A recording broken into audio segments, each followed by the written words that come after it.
For a moment, pretend you are back in 2002.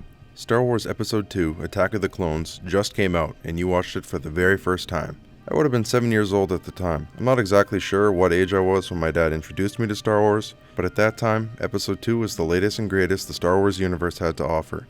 The special effects and storytelling blew my little kid brain, and while I didn't totally understand all the subtle setups going on, or the transition of Anakin to the dark side, or Palpatine slowly building his future empire through the Republic, there was enough going on through the action and plot points to have me and my brother rewatching the movie over and over again. It was probably the most burnt out VHS we had in the house. As I grew up, I learned that there was a lot of the Star Wars community that was not a huge fan of the prequels. But with the sequels out now, a lot of people have changed their tune about how they feel about the prequels.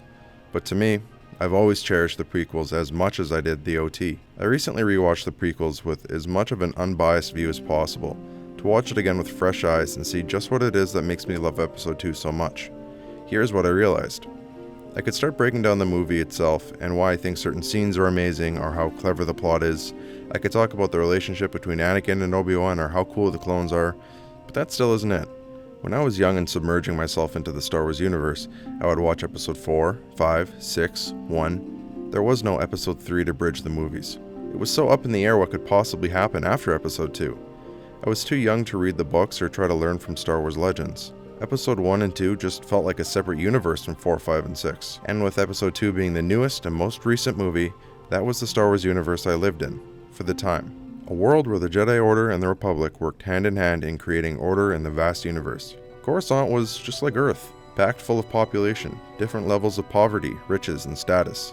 There were the slummy areas closer to the planet's core, with bars and shady alleyways, but also an upper class that thrived near the surface.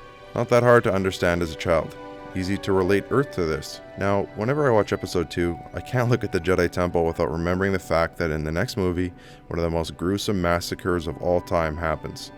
But when Episode 2 came out, there was only the peaceful temple. Sunlight poured in through all the windows as the Jedi Padawans and Masters alike walked down the halls. There was no looming dread or fear as to what is to come. You just kind of imagined what they were on their way to. No doubt some council meeting or a lesson on understanding the Force. Maybe a lightsaber training class was going on somewhere, or maybe they were simply just on their way to share a meal together in the cafeteria.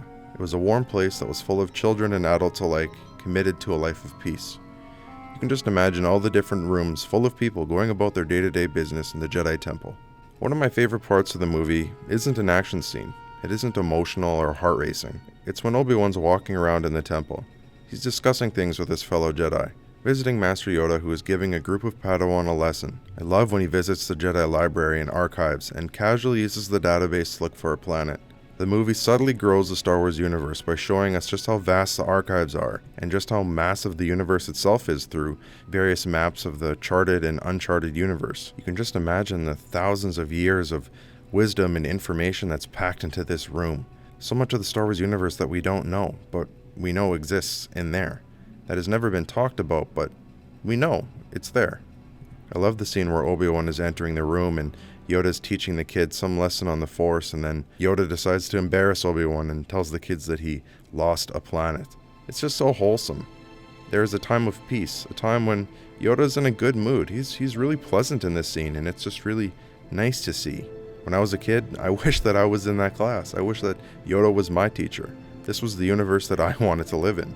This is the Star Wars that I wanted to be in. I wanted to be that kid in the temple learning how to be a Jedi. And to this day, every time I watch this scene, I wish I could just quit my job and go train to be a Jedi Knight. This part of the movie is a temporary calmness that shows us just how peaceful and fruitful a life in the light side of the Force can be. It's also a time when the Jedi Order is thriving. There is no shortage of Jedi, unlike in the OT and the sequels, where the Jedi are treated like some kind of extinct race. There were thousands of Jedi protecting the galaxy, with more and more being added every day. I'll never forget that feeling of dread when the Jedi get surrounded in the Colosseum on Geonosis by droids, and the feeling of utter and sheer joy and relief when Yoda sweeps in with the first deployment of the clone army. This was before everyone knew Order 66 was going to happen. Now when we watch the prequels, we look at the clones as just a temporary relief to the Republic that was more like a deal with the devil. They were pawns for the Emperor that would eventually be the Jedi's demise. But at the time, the clones were heroes, and that felt great. Each clone loyal and true to the Republic, ready to lay their lives on the line for Jedi that they'd never even met before. It was the most incredible thing to witness how effortlessly they worked together in structuring battle plans in the midst of chaos, while the Jedi block oncoming blaster fire so the clones can make their next strategic move. This is why I hold Episode 2 so near to my heart as a Star Wars fan. At the time of its release, this was the way the Star Wars universe ran. You wondered how things fell apart so much by the time the original trilogy comes along.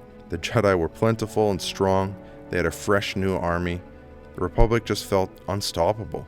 The Jedi Temple was a shining beacon at the top of Coruscant. The Jedi Order brought peace, worked together with the Republic, and that was just the way that it was. That's the way that it had been for thousands of years. And as a kid, after watching Episode 2, I just assumed that that was the way it was always going to be. There was always a comfort when Coruscant came on the screen. We even had Episode 1 to support this. We never thought it was going to ever change. This was the Star Wars universe that I lived in as a kid. The Jedi were never going to die. Obi-Wan would always be a mentor to Anakin, and the clones would always be heroes to the Republic and help the Jedi maintain order. If I could freeze time in the Star Wars universe, this is the time that I would live in. What Star Wars memories do you hold close to your heart? What time in the Star Wars universe would you like to jump in? At a time when the Jedi Order was thriving, or at a time where Luke was starting a new school and a new hope was beginning to grow in the galaxy? Let me know in the comments. May the Force be with you.